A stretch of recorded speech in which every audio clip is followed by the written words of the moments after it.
Howdy everybody, welcome to, I think this is episode 19 of One Foot of Books. I've got a foot of books here. My name's Shard. Welcome to the beautiful Blue Mountains of Sydney, or just outside of Sydney I should say. Is Blue Mountains part of Sydney? No, it's not. Anyway, I'm up in the Blue Mountains. It's a beautiful winter morning, heading into spring. Sorry it's been a little bit of a while since my last video, much like my last video. Just life, man. I got a cold last week and they kind of put the kibosh on a lot of things, and just work and family and, you know, looking after myself and, you know, that kind of thing. So yeah, episode 19. I think I'm going to go to 20 and then I'm going to start shaking things up, maybe try something different. I don't know. Yeah, I don't know yet. Maybe I'll talk about meditation a little bit. Quite like meditating. I thought I'd share some insights on that. Maybe. I don't know. I also like playing violent video games. What does the audience want? Anyway, we've got a few books to get through today. One Foot of Books, episode 19. I'm just going to pour my coffee. How's your coffee these days out there, peeps? Got any recommendations for coffee? Especially if you're in Sydney. I don't mind supporting the local brewers and stuff up here. I get my coffee from a local crew up here in the Blue Mountains. That's very delicious and very, you know, it's a bit more expensive than the cheap crap you buy in the supermarket, but it's so much better. So, yeah, support local. Buy local, people. That is hot. Hot coffee. Alright, let's start at the top here, because if I start at the bottom, it's just going to get a hassle. The Earth Will Shake. Robert Anton Wilson. I think I might have talked about this. I think I've got two different copies of this one, or maybe it's The Widow's Son Part 2. I might have two different copies of. Anyway, this is the historical Illuminatus Trilogy, Volume 1. Following the adventures of Sigismundo Celine, who is an ancestor of Hagbard from the original awesome Illuminatus trilogy. This goes back to the 1700s, right when the Renaissance was, you know, in full swing, and Sigismundo gets involved in family affairs and then gets undertaken under the wing by this Jewish mystic, and then kind of brought into the Freemasons and then the Illuminati. It's a very cool book. Part 1 and 2 are awesome. I've never been able to get a copy of Part 3, which is called Nature's Son. Yes, I haven't got a copy of that. Maybe I'll go on a hunt again online, because I've never seen it in any shops. I guarantee if I I would have bought it. Cool book. If you like Robert Anton Wilson, if you dig his fiction stuff, it's awesome. I would put this on par with the original Illuminatus trilogy, this series. Not that I've read Part 3, but 1 and 2 are amazing. This is a Lynx edition from 1988. Oh, it's still got my old bookmark in there. Which is a train ticket, which you don't get anymore in Sydney. Marrickville to Chatswood and return. $8, January 09. And I wrote a little note on this. I finished this book 18th of the 1st, 2009 at 11:50 at night. It's weird, because when I first finished the Illuminatus trilogy, which was probably be a couple of years before this, I finished that at 11:23 at night, 23:23, which was really weird. I made a note of that, and I remembered that. So if you've read any Robert Anton Wilson stuff, you'll know the importance of the 23 reference. Staying with that kind of theme of secret societies and stuff, this is an old hardbound, might be leather, I'm not sure. It's a manual of Freemasonry. Let me see when this is from. I'm not sure it's got a date in it. No, doesn't have a date. But it's pretty old. And there's a bookmark in here. Where did that go? Or was it there after all? Ah, okay.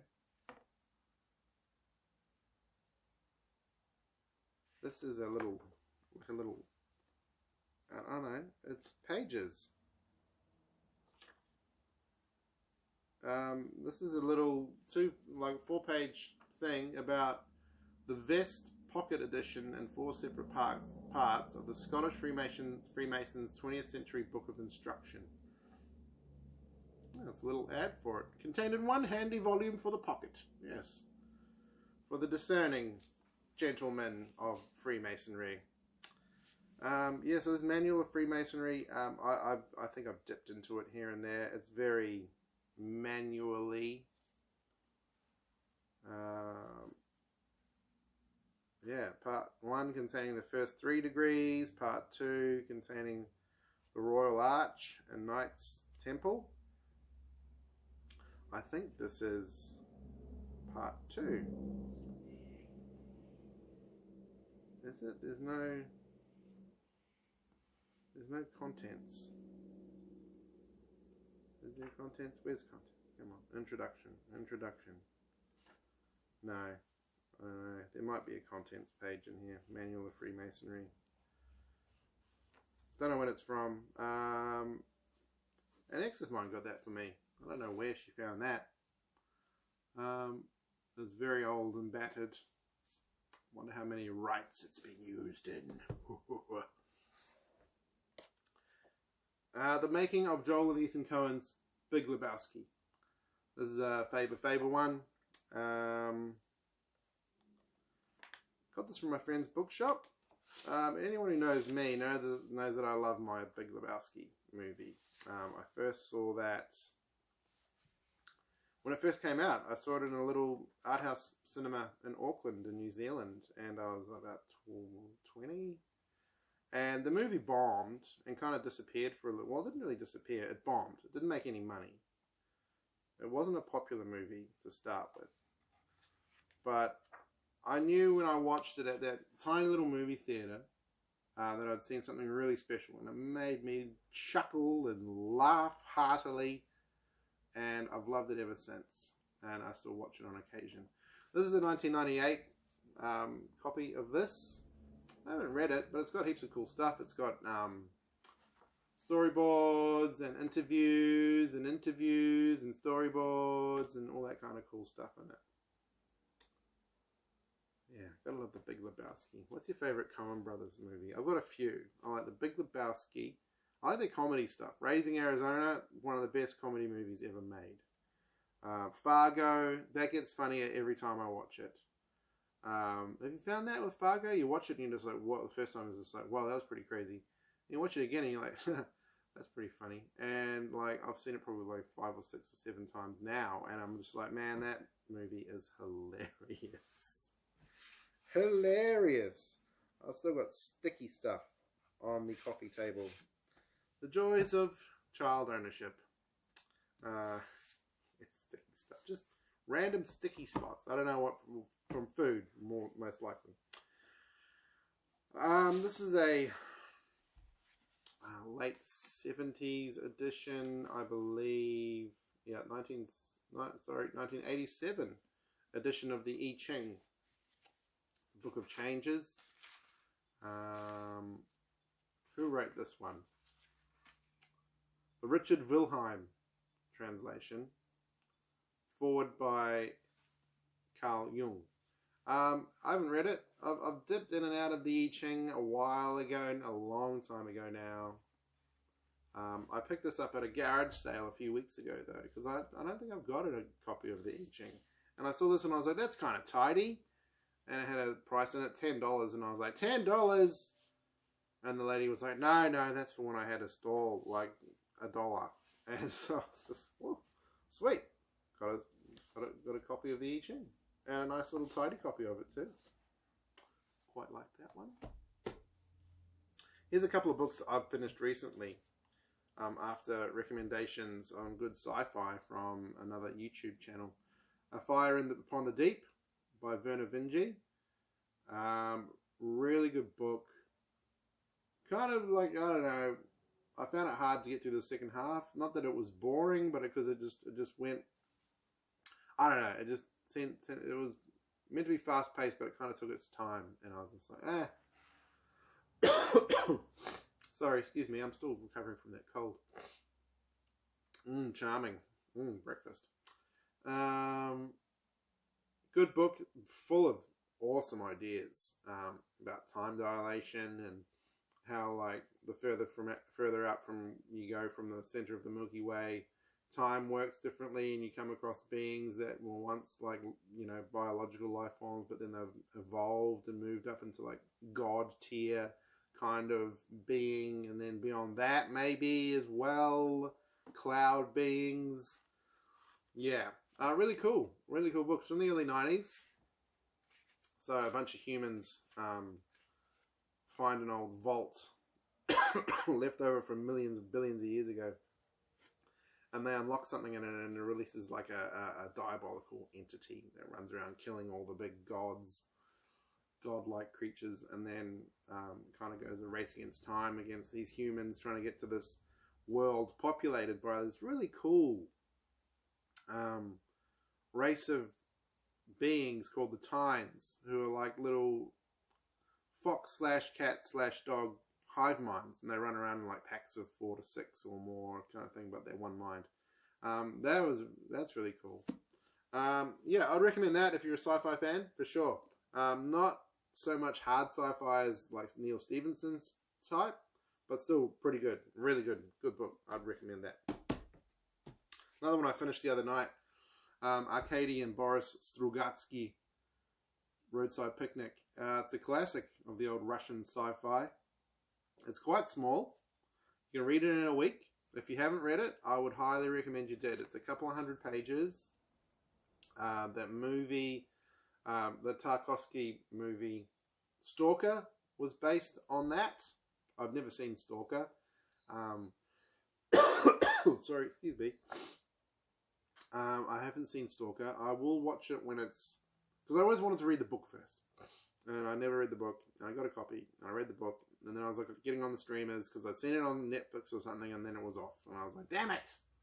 Too late! So I've got to wait for it to come on streaming. Or do what we used to do. Remember what we used to do, kids? Back before streaming? You can still do it. Great book. Follows a guy named Redrick after these kind of alien visitations that happened on Earth, and they kind of leave a bunch of alien junk lying around in these zones, and the zones are all cordoned off, but these people called stalkers go into them and find this alien rubbish and bring it out, and it's like really useful, but it's like, well, you know, we don't really know what we're using it for, but what its intended use is for, but we can use it in human ways. So it's a really cool kind of philosophical sci-fi. Yeah, really liked it. Liked that book. Good read, quick read, very nice.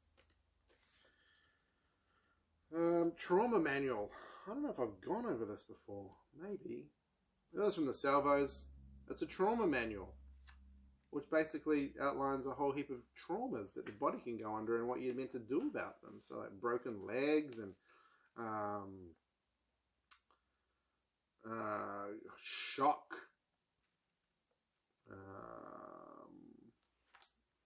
entrance and exit wounds, injuries in zone 2, upper lateral retroperitoneum. Excuse me, God, this cold. I tell you, man. Kids, you just have a kid and it's just like inviting disease into your house for the next 10 years. God, I've never been as sick as I have in my life until I had a child. I'll tell you that much. This trauma manual ain't friggin' helping. Trauma. It's a different kind of trauma when you have a child. Not physical. Except for the mum. Very physical trauma. Dads, we get off lightly. We take it all on the mind. Meditations, Marcus Aurelius. I'm sure I've looked at this one before. That's what you do for not keeping track of things better. This is just like a rundown of his meditations book. Got a bunch of cool stuff in here if you're one of those daily stoic people. This is a good little go-to reference book, just to, like, you know, maybe you're not feeling it one day and you're like, oh, what's old Marcus doing? Am I doing something? I relate the act to benefice to men. Does an accident befall me? I accept it, relating it to the gods and to the source of all things, from which all that comes to pass depends by a common thread. And then you can just find a way to weave that into your life. Cool little book. I got this at the Vinnie's up at local Vinnie's. $2 for that. Yeah, Vinnie's is getting crazy, man. The St. Vincent de Paul Society of Australia, for shame, charging what you do now. Tale of Two Cities, Charles Dickens. That's how far I got into it. A lot of my literary friends are like, that's like one of the best books ever, you got to read it. And I read that far and I was just like, that's still at a stagecoach robbery. What's going on? And I just stopped. Thomas Pynchon, The Crying of Lot 49. I heard a lot about Thomas Pynchon, mainly through the works of Alan Moore and Grant Morrison. And I've got a couple of his books. I've got this one and I've got V. I've tried reading both of them and they're very hard to read. This one I picked up at a Salvo's in Marrickville when I was living down there. It's still got someone's original bookmark in here, which is a Orange Weekly Travel Pass from State Transit. I don't know when this is from. October 2005. So I don't know if the person who was on the train reading that got all the way through that, but I've tried Thomas Pynchon. I've tried Mr. Pynchon, I've tried. Ursula K. Le Guin, Dancing at the Edge of the World, which is a series of interviews with her. I think this was from the early 90s, 1992, first published 1989, so there you go. So this is, some interviews and some essays from her. I've read a bit of it, a little bit, you can see from my bookmark. But that was a long time ago. I should really dip back into this because I do love me some Ursula K. Le Guin. It's probably been a year since I've read one of her books. Yeah, I should check that out. She was awesome. Amazing. Neil Gaiman, The Graveyard Book. This is one of the rare books I bought brand new. Probably back in when it first came out, 2008 or so. And I read it, and it was really good. I like it, and I'll read it to my kids someday. If I'm repeating myself, send me a comment and say, hey, you've gone over these books. And I'll be like, hey, probably. Reza Aslan, How to Win a Cosmic War. I picked this up secondhand. I haven't read it yet. It's a bit old now, 2009. Has the Cosmic War been won or lost? I don't know. Confronting Radical Religion. So he talks about, that was really around the rise of ISIS and the Taliban and all that kind of stuff. And radical Islam, but also radical Judaism, radical Christianity. They're all there.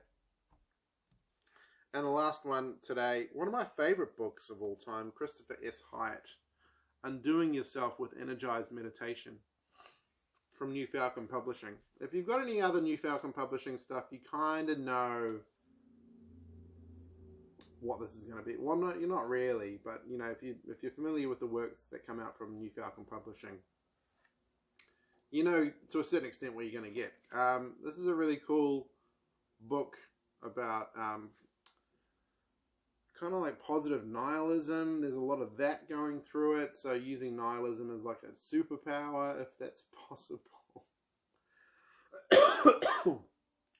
Excuse me. Just when I talk for a little while, since having this cold, I just want to cough. It's disgusting. God, I hate being sick. So yeah, it's got like an introduction from Robert Anton Wilson and Israel Regardie, who Israel hung out with Aleister Crowley back in the day. It's a cool book. It's really just like yeah, it's hard. It's counterculture, meditation stuff, stuff to think about when you're meditating, stuff to think about when you're not meditating, about how the human body is like a lab and you're just meant to use it for experiments, whatever that means, like, you know, physical, emotional, mental, spiritual, and through experimenting using your body, you'll find the stuff that you're looking for in life and existence and stuff like that. A really cool book. You can still get it. There's still bunches of copies out there, and if you do find it, give it a read. I don't think I've ever seen it in a second-hand shop. I bought this new at Kinokuniya in Sydney way back when, 2008. I think Christopher S. Hyatt died a few years ago. He wrote a bunch of cool books too. Very, again, on that kind of nihilistic bent and how to use nihilism as a positive, as like a virtue. And yeah, but very cool. Cool book. I'll try to get another video done in the next week or two, part 20, and then I don't know, maybe just gather my forces and see what else I can do. Kind of done talking about books for a little while. Not to say that this is completely ended, but you know, I'm gonna take a little break from books. Maybe I'll go through my CD collection. I don't know. Yeah, would you like that? I've got just like boxes of CDs lying around. I can start going through those if you like, or I can talk about something else. Yeah, I'll have a think. I'll put some ideas down, you know. Anyway, have a good week. It's a beautiful day here up in the Blue Mountains. I'm looking forward to jumping on my motorbike and going to work. That will be fun, because you need a little bit of fun in every day. You do. However you can get it without hurting someone else. Congratulations. All right, I'm about to cough again. Excuse me. Oh. Have a good day, everybody. Thanks for tuning in to episode 19 of One Foot of Books. Peace.